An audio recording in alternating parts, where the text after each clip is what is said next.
welcome back to our midweek edition of Good Morning North Coast. We have an exciting show awaiting you, so grab your coffee and enjoy the show with us. Just a quick thank you to the beautiful La Montagne, the Hair Shack and Pooza Water as our morning show sponsors. We appreciate all you do for us.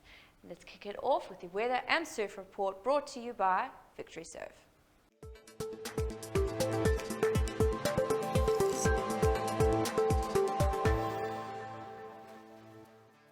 Good morning and welcome to your weather for today, brought to you by Victory Surf. Today will be pleasant with plenty of sun with a high of 25 degrees and a low of 14 degrees. The real fuel will be 26 degrees and the real fuel shade 24 degrees. We have an east-northeasterly wind at 7 kilometers per hour and a wind gust at 22 kilometers per hour. Also, 0% chance of showers today. The sunrise will be at 10 to 7 a.m. and the sunset at 13 past 5 p.m. Joburg, mostly cloudy with a high of 18 degrees and a low of 6 degrees. Pretoria, mostly cloudy with a high of 19 degrees and a low of 7 degrees. And then Cape Town, low clouds with a high of 16 degrees and a low of 13 degrees. Next up will be your surf report, brought to you by Dion Bosman.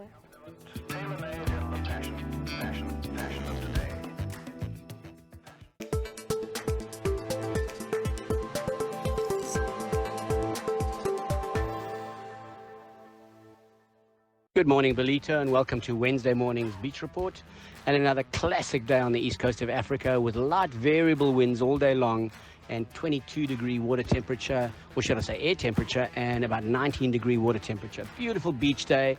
Low tide around 9:30, 10 this morning, so outgoing tide for most of the morning while the conditions are really, really good. And a solid swell, a good 4 or 5 feet on the main beach. If you're still in the Belito area, enjoy it. It's really, really good surf again today. And if you're on holiday, enjoy your holiday day. It's a cracker.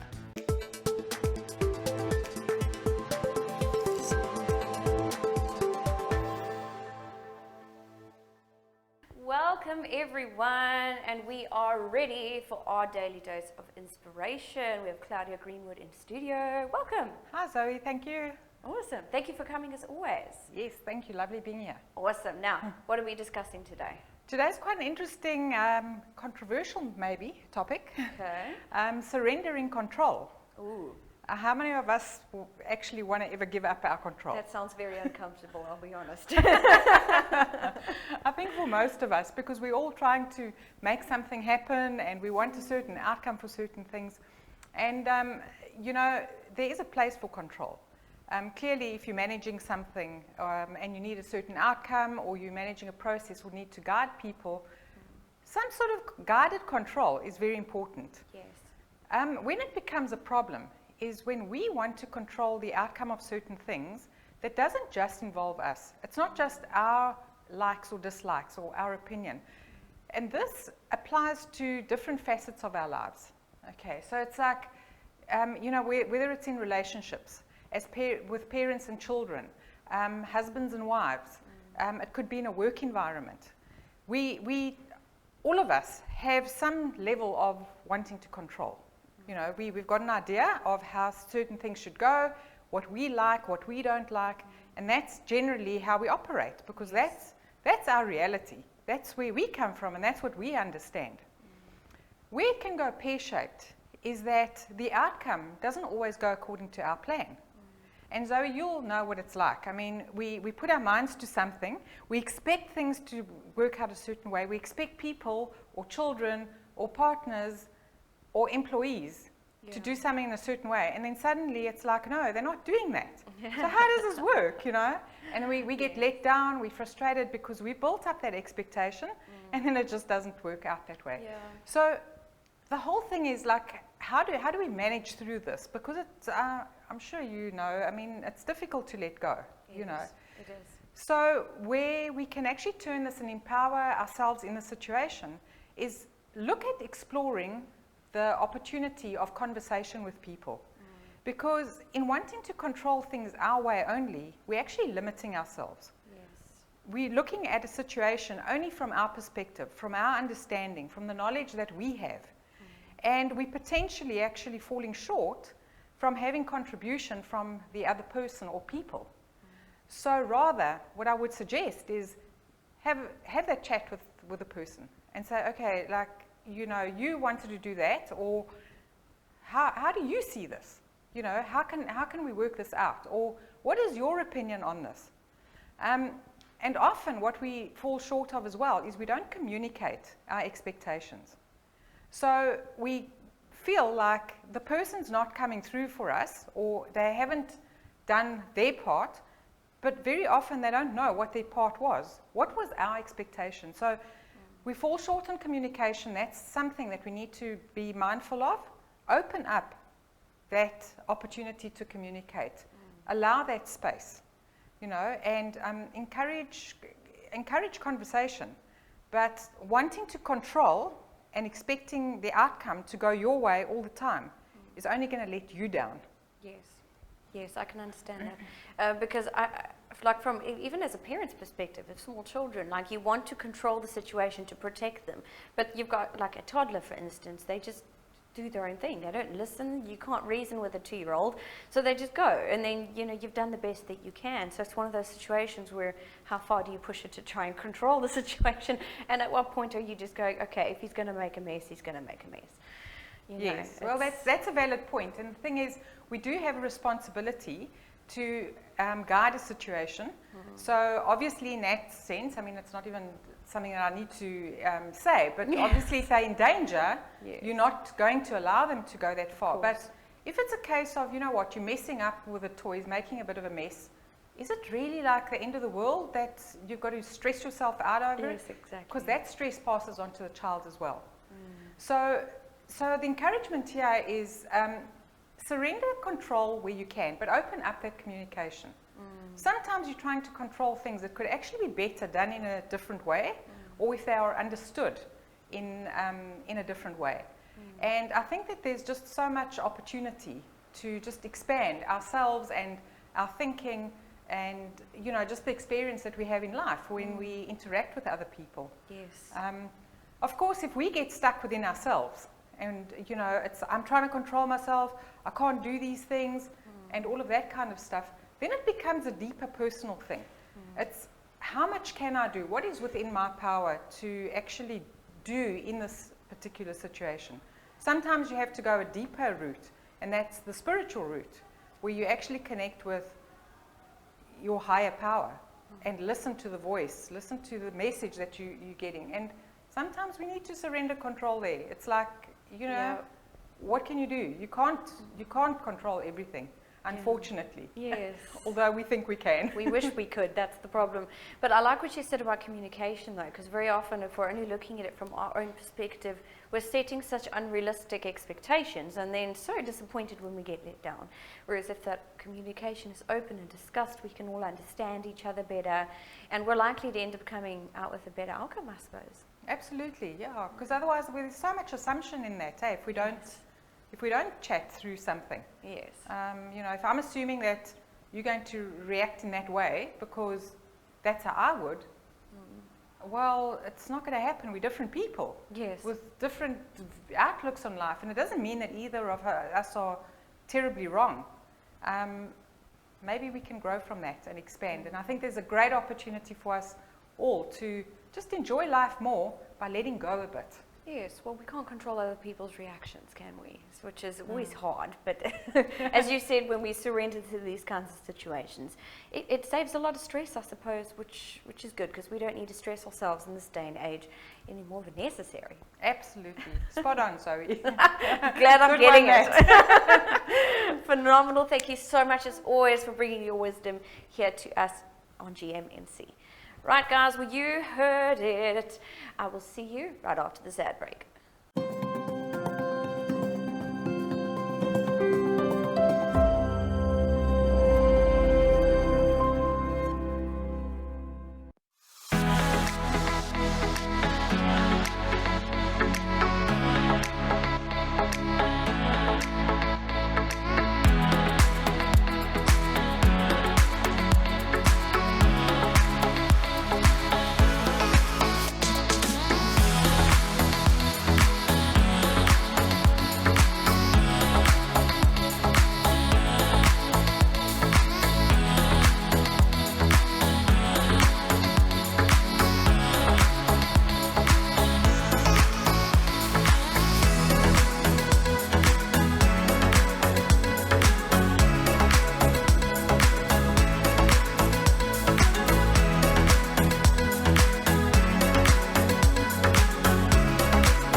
geheim asseblief om in rus te vaar.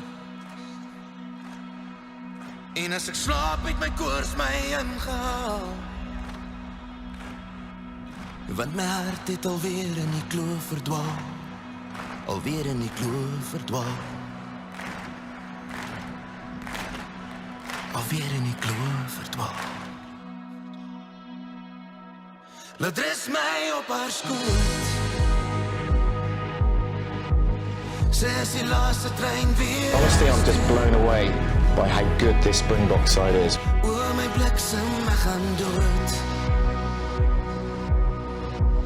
As ek alleen hierdie trein moet stoot. You can achieve greatness once, but to achieve it consistently, it's all credit to the Springboks. Genees my, ek het sonde.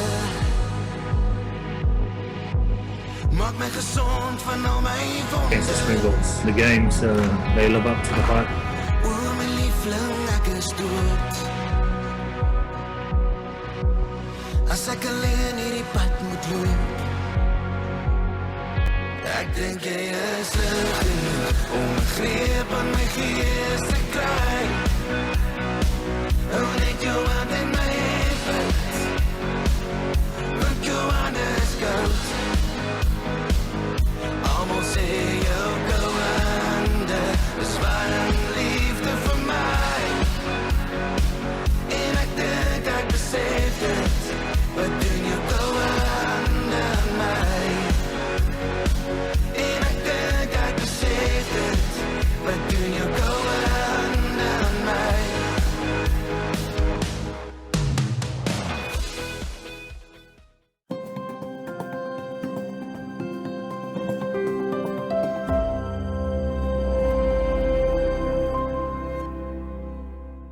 Welcome back, everyone. We are sitting with one of our regulars and favorites, Neville from Ndlondlo Reptile Park. Welcome back, my dear.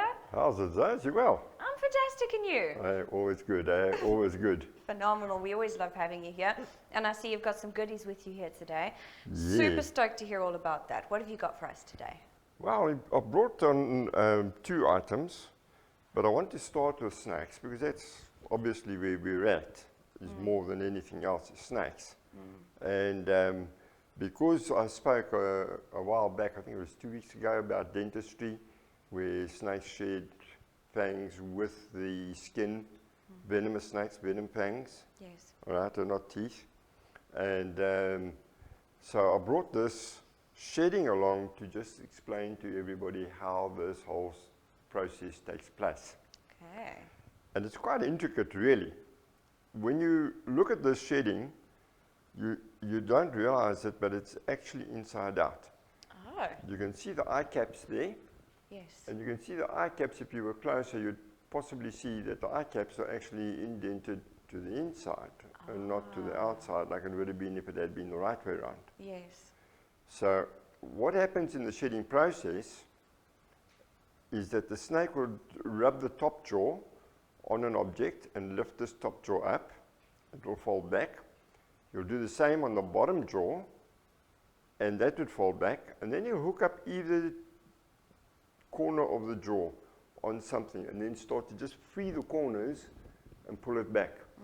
And once it's hooked up, it just continues to go straight in a linear fashion, going straight. And the rib movement of it walking out would loosen the skin up, and it would be coming off inside out, like the long socks. Now it's Yes, turned back, like the long socks. and it comes off. Okay, does this take a while? It does take a while sometimes. Sometimes it happens very quickly. Okay. I suppose it all depends on temperatures, energy levels, and stuff like that. And does the snake really feel like he needs to shed quickly, or can he take his time? Take his time. You know, I mean, I get home some days and it takes me a while to get out of my dirty clothes and get into the shower, you know. Yeah. Other days I just can't wait because then I'm full of snake poo and all sorts of stuff, and you really want to get out of those clothes. Yes, I'm with you there. So there's a lot of motivation. But once a snake's shed and the skin is lying in your garden like this, now you come across it. And most people would immediately head off in that direction looking for the snake that shed the skin, left the skin behind. Yeah. And in the meantime, he's actually gone that way Wow. and not this way. That's insane. And so, because it's come off inside out. Yeah. So the tail is the last thing to leave the body, Yes. which means the body He's certainly going went that way. Yes, that Absolutely. makes sense now that you tell me. Yeah. And then to make this shedding process easier, the snake's got another trick up his sleeve. He produces a waxy fluid that acts as a release agent. And this is released in between the old skin and the new skin. Okay. And normally in the process at that point, the eyes would go a milky blue color. And it's a term that we snake people use, saying the snake is in the blue. When this clears up, that is when he's ready to shed. 2-3 days after that, after it clears, the whole process has happened, the release has happened, Yes. and the snake is now ready to shed, so it will then crawl out of the skin. Process done and dusted. Okay. And the fangs are not shed during this period. Okay. The fangs are shed as it takes either the next meal or the meal before it actually sheds. Okay. Then the redundant fang will remain in the prey item and it will be swallowed with the prey item. Okay. And although its digestive system will digest the prey item's teeth and hooves and beaks and everything, the fang will come out intact. Oh. It's unaffected by the digestive process. Okay. We've got a bucket full of fangs at the park that we find in the cages when we clean. Wow. And That's very so interesting. we've got quite a lot of them. Yeah, so that's basically snakes.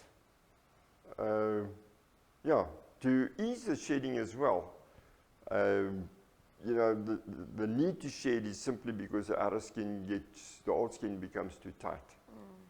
So to ease that, it needs to get rid of the skin. But if you looked at the shedding, you'll see that there's quite a bit of skin between the scales. Yes. When you look at the snake, there's no space between the scales. So this skin is actually folded under the lip of each scale. Okay. And then as it comes off, the skin would stretch. Okay. And Allow some wiggle facilitate- room. That would help a very tight skin to come off a bigger body. Yes. And That makes sense. how that one works. That makes perfect But yeah, sense. that's a snake. Now I did bring a shedding from a spider, a Now, tarantula. This gave everybody in the studio quite the creeps. Yes. Because it looks alive. It It looks, looks alive. It has started disintegrating to a degree. So the top shell that was attached to this has actually come off. okay. But it's here. And Goodness. I don't know how focused that camera is, but if you look sort of just above my pointer there, are two fangs still stuck to the shedding. Sure. So when the spider sheds, it breaks the top section off, it flips on its back, and then it retracts its legs out of the shell, kicks that off, and clambers away. Is this a faster process then? Yes, it is faster. Okay. And then, should this tarantula have lost a leg or a pedipalp or something prior to this, when it climbs out of this shell, it's replaced. Oh, wow. It's back to 8. Oh, that's So it incredible. entered the process with 6 or 7, and it comes out with 8. That's insane. That is very smart. It is very smart. Now, I've been fooling around and taking some tarantula blood and injecting myself, but yeah, nothing's happening. I think I've just got to perfect this molting process. Is it not quite working, and Neville? then I've got it, yeah. And then I'm sure I'll be back to normal again, you know? Oh, we can only hope. Oh, I love it. It's super duper creepy, and I'm glad it's over there and being put back into its container. Yeah, I've gotten used to the snakes and stuff that you bring in here, but even if it's just the skin, it's creepy. Well, that concludes this interview. Thank you so much, Neville, for coming in. As always, this is so exciting having you bring your goodies in, and it's always so educational, so exciting. We are so excited to have you back again soon. And you all heard it. Get down to Ndlondlo Reptile Park at Sugar Rush, and we will be right with you after this ad break.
Welcome back, my friends, and we are sitting here with Ola Forster from Belito Mobiskim. Did I say that right? It's correct. Close Thank enough. you, Zoe. I'm so proud of myself.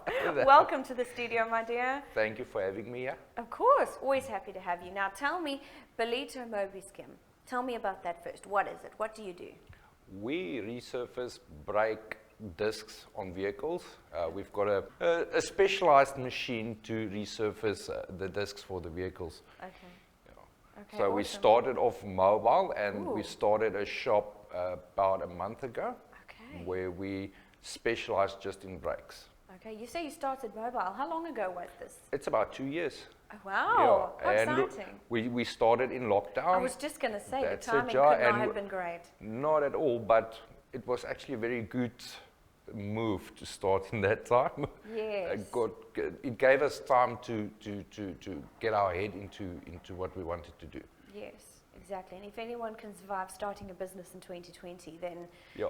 everything else should be easier. That's it, yeah. I applaud you for that effort. That's Thank incredible. you. And, Now yeah, tell- and about a month ago we started with the brake center. Okay, I was actually just going to ask. So that's a relatively recent evolution, That's as it, it were. yeah. Okay, phenomenal. Now, at this shop, as you call it, how many people are there? Is there staff? What's the setup look like? We've got 2 more technicians that works there, and me, I'm qualified as a technician. Okay. And yeah, That's phenomenal. With these qualifications, is that involved? It sounds very interesting. I'm qualified in the motor trade, so one of my tests was to work on brakes. Okay. Okay, so you picked your favorite thing in terms That's of a cars. job. I love it. I absolutely love it. Now let's go back a little bit in time. You seem to have an interest in cars, if I'm not mistaken. What, like growing up through your childhood, what led you in that direction? Where did that passion? Since I was 14 years old, some of my mates were racing drivers Ooh. from school. Yeah. Oh wow, that's exciting. And always hanging out with them, and Yes. started to get into that kind of hobby. A Yes. petrol head. Yes, that's exciting. Yeah. Wow, what an interesting environment to be in, though. And that's what got you into wanting to get to know the internal workings of vehicles and Cars, yeah. Get and having into those cars. brakes working, especially in that atmosphere, is Very, very crucial, yeah. very crucial on Yeah. the track, but also just on a normal day-to-day basis on the roads. That's it, yeah. That's phenomenal. How exciting! And this shop itself, where is it? We're based in Belito, in the industrial area. Okay. We're right next to Micah Bullet in Quasi Park, Yes. and yes, we're there at unit number 10. So you've got the shop here in Belito. Yeah. in terms of people who want to get a hold of you online, do you have any platforms online that people can keep track We've got of a you? Facebook and we've also got the WhatsApp. So let's get into more of the detail about this. You're talking about, skimming brakes. Yes, ma'am. I obviously know quite literally nothing about this. Can you educate me? So your brakes works with friction. So that's how it stops the vehicle. So with this friction taking place, there's wear on the discs. So what we do is we resurface those discs. Also, it gets extremely hot on those discs, from that friction. Yes. So sometimes, just a little bit of water on that will make it that it warps. And you get this excessive vibration on the steering wheel and pedal. So now we've got this machine that you put it on and it cuts it and it makes it perfectly, where it resurfaces that part that's getting the friction on. Okay, now this machine itself sounds technical, like It what is. goes into it. It is. We don't work in centimeters or meters. We work in microns. Oh, wow. So you work in thousands of a millimeter when you take, some of the So material it has off. to be just perfect. 100%, yeah. And then Wow. you've got a minimum thickness, that the disc is supposed to be. So you can't go below that because then it's dangerous. I can imagine. So it can be resurfaced, and you don't need to replace it. So that's where you come in and you save that money of replacing those discs. Yes, if you catch it early. Yeah, to catch it early. Okay, that's so Always get it interesting. checked. I mean, that's the most crucial part of your vehicle, is to stop. You check your oil and your tire pressure. We should be checking that at the same That's time. it as well, yeah. Okay, phenomenal. And for people like myself who obviously might not see the signs well until, the car's like on the side of the road, how would we be able to actually see the signs soon so that we can have that early intervention before things go? I'll say with each service that you take your vehicle to get it inspected. I mean, again, on the pad where there is also a minimum requirement. Okay. So that you can catch that early before it costs you thousands and thousands of rands. So it's a money saver. Yeah, it is. Yeah. That's what people like to hear. That's what I like to hear. And a lifesaver. I mean, your brakes is Yes. very crucial. It's a Yes. very crucial part of your vehicle. Yeah, so it's not something we should be taking any shortcuts on, of course. Exactly. Yeah. That's awesome. Yeah. That's phenomenal. How interesting. Absolutely love it.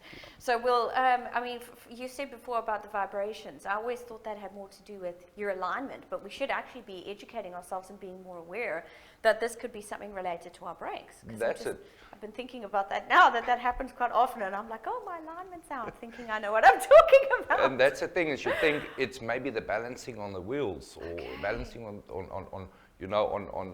the Yes. the wheel side, but actually, yeah, it can be your brake rotors as well. You see, I didn't know that. Yeah. Going over the speed of 100 kilometers an hour, you can start feeling it. Yes. And when you want to apply the brake, it feels very like spongy type. It doesn't want to stop, and you get that vibration. Yes, and that's when it's a little bit of a shock moment. Yeah. You're like, oh my gosh, am I actually going to stop? I've had that moment a few times over the years. So just send the cars for the service, guys. It'll be just safe. 100%. Yeah. That's so phenomenal. Thank you so much for educating us. It's been such an interesting conversation. And everybody, that is Belito Moby Skim, and you're right here in Belito. And rather, guys, just get it checked. Rather be safe than sorry. They know what they're doing. They've got the right machinery. They've got all the know-how that they need. So stick around, everyone, and we will see you right after this ad break.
Welcome back to GMNC. Up next, we're talking to Marika from Music Unlimited, and it's not just about music, it's about some rugby as well. Welcome, Marika. How are you doing? I'm well, thanks, Mandy, and thanks for having me. Absolute pleasure. Marika, tell us a bit about your background and Music Unlimited. Well, funny story is I actually come from a creative background. I've done a lot of marketing and creative designing, but the last thing I did sort of in South Africa before moving to Australia was I did a face campaign with Book van Black for a client called Executeur. And what we basically did is we used him as a warrior, and he had 2 nurses with him, and we had a big osseva in the background, and the tagline was Cryo Ray with Della Ray. Brilliant. Yeah, so we became good friends. We moved over to Australia for 2 years, and Book phoned me up one day and he said, let's do a show in Australia. And I said to him, are you crazy? I don't know nothing about events and doing music shows and stuff. And he said, you can do it. So basically I went and I started doing events in Australia. We've had a tour in Australia, New Zealand. We've done Melbourne, Brisbane, Perth, and Sydney. And it was amazing. It was an awesome experience for me. And that just got me hooked on music, doing music events, one of my passions. When I came back to South Africa in 2008, he phoned me up again and said, let's do a golf tour. And we ended up doing a 21-day golf tour. We started in the Western Province, we went up to Namibia, and we came all the way down to Mozambique, where we ended on New Year's Eve. I've got aged 10 years, but still have the same husband. Excellent. And it was golf during the day and music at night, I presume? Golf during the day, music at night, and traveling from one place to the next for 21 days. So wow. it was hectic, but it was awesome. And obviously from there, things just picked up. We did another tour, another golf tour 2 years later. We had Samsung involved as a sponsor. Oh. I've worked with Bluebells, Life Healthcare, Jacaranda, Groot FM, Wow. all those guys. So yeah, and we've also done the first thing that I've actually done before the golf tour was the Gooi Anker cruise, Yes. which was an amazing experience. We've had Steve Hoffman on the boat, many. There was probably about 10 artists. Book was one of them, Steve was one of them, Lihani was one of them, and it was just music, cruising, Wow. amazing. Got Yeah. to do one of those again in the near future? Yes, definitely. Excellent. So that brings us to the 16th of July here at Lamontan, where South Africa is also playing rugby on that day. And we've got Jean Boucher. So tell us a little bit more about Jean, about what's happening on the 16th of July. So John Boucher is a multi-gold and platinum award winner. He is amazing. If you go to YouTube, you'll find his music all over the place. He is brilliant. So what we've done is we've tried to do some things differently. We've had Bok here twice. It was sold out. We've had Rian Bernardi. And obviously working with rugby guys, the Bluebells previously, I thought, why don't we combine it? So people can come watch rugby, put on their rugby jerseys, and then we have an amazing show afterwards. Excellent. And it's obviously family friendly because Lamontan's a family resort. Definitely. You can bring your teenagers. There's enough people here to look after them, and they can go home safely. Excellent. How do people get tickets? How much does it cost? You can go to iTickets right here, itickets.co.za. The tickets is 200 Rand per person, or you can just go to musicunlimited.co.za, and there's a direct link with all the events coming up as well. And you can just click and it will take you straight to our tickets website. Excellent. Well, we can't wait to have everybody at Lamontan on the 16th of July, and obviously Jean Boucher, who's incredibly well known. What other artists are you working with, for the rest of the year, who we can expect to see here in Belito and maybe even into next year? Yeah, for this year, we still have Apple coming up, Jane Lihani, Steve Hoffman is coming down, and Brendan Piper.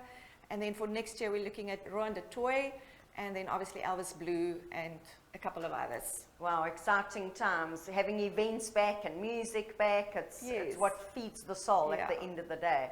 Excellent. So how do people get hold of you if they want to chat to you directly? Is it your website is the best way? They can go to my website. My phone number is there. My email address is there.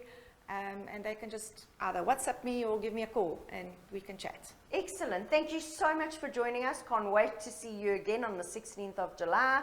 Going to be wearing my Springbok jersey.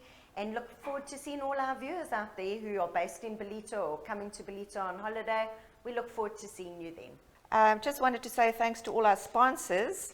Belito TV, thanks to you guys for bringing me up here and for supporting me. Then Salt Rock Sands Accommodation, they're sponsoring all my artists. We've got EXP Real Estate and CMH, the Nissan and Suzuki brands coming up. And then obviously thanks to La Montagne for hosting the event. Wonderful. It's great that local community members and business owners are jumping on board with this as well. Thanks once again for joining us. Thanks for having me. And to our viewers, we'll be back after this short break.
So, you know, everybody involved in the build, it's so important to be spot on when it comes to these things, and to have your marriage counsellor and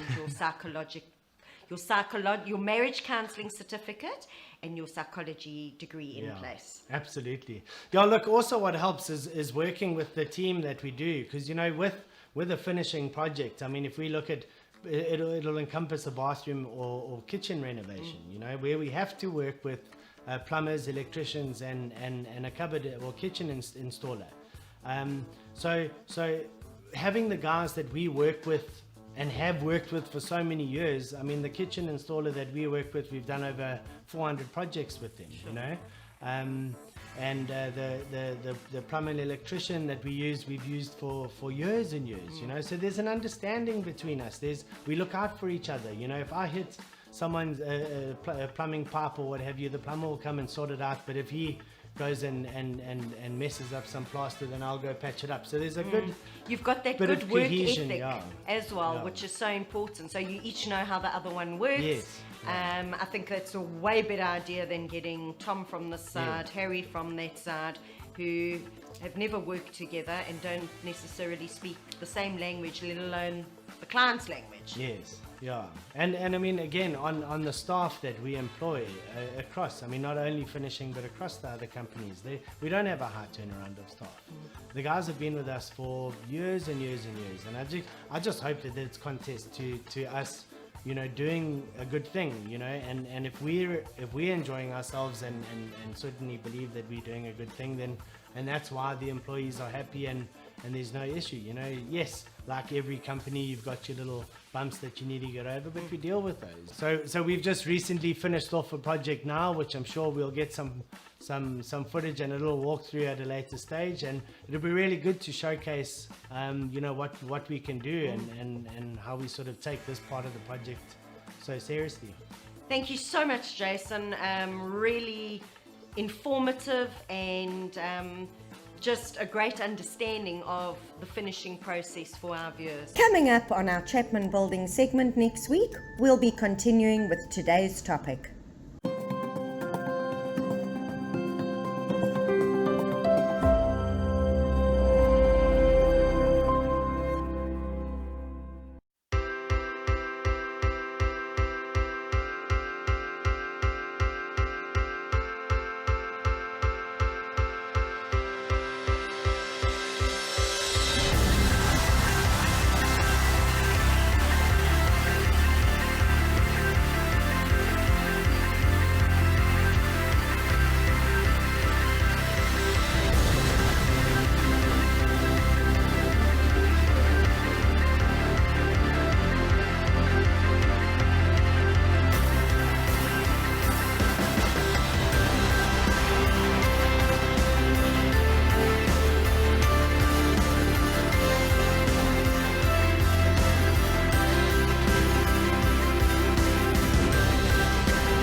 much to all of our guests, our viewers, sponsors for making Good Morning North Coast possible. We hope that you enjoyed the show with us. We will be closing the show on the music video showcasing Jan Blom. Enjoy your weekend, and we will catch you right back here Friday morning, 6 a.m.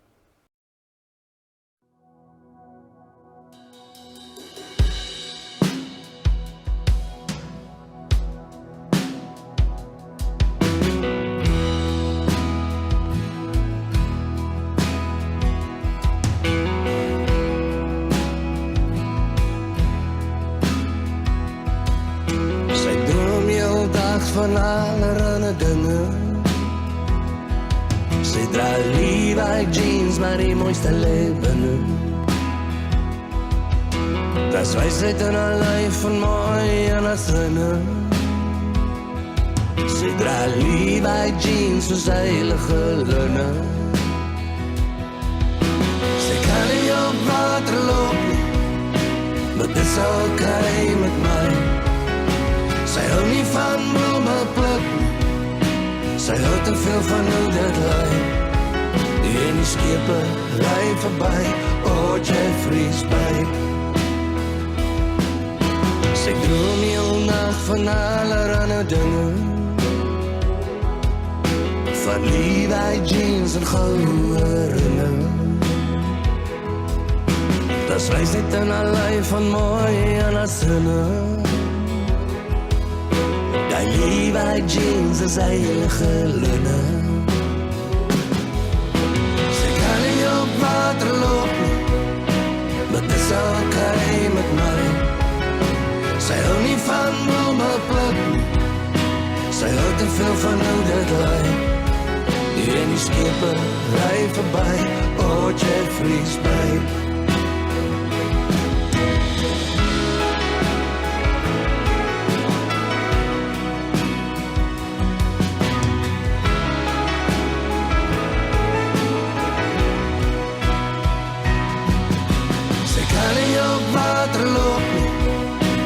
Dit is oké met my.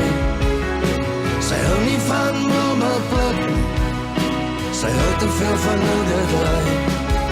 En die skepe ry verby, Jeffrey's Bay. Sy droom heel dag van allerhande dinge. Sy dra Levi jeans met die mooiste lid binne. Das wijsheid in haar lijf van mooi en haar zinnen. Sy draagt Levi jeans soos heilige linnen. Sy kan nie op water loop nie, maar dit is oké met my. Sy hou nie van blomme pluk nie, sy hou te veel van hoe dit lyk. En die skepe ry verby, Jeffrey's Bay.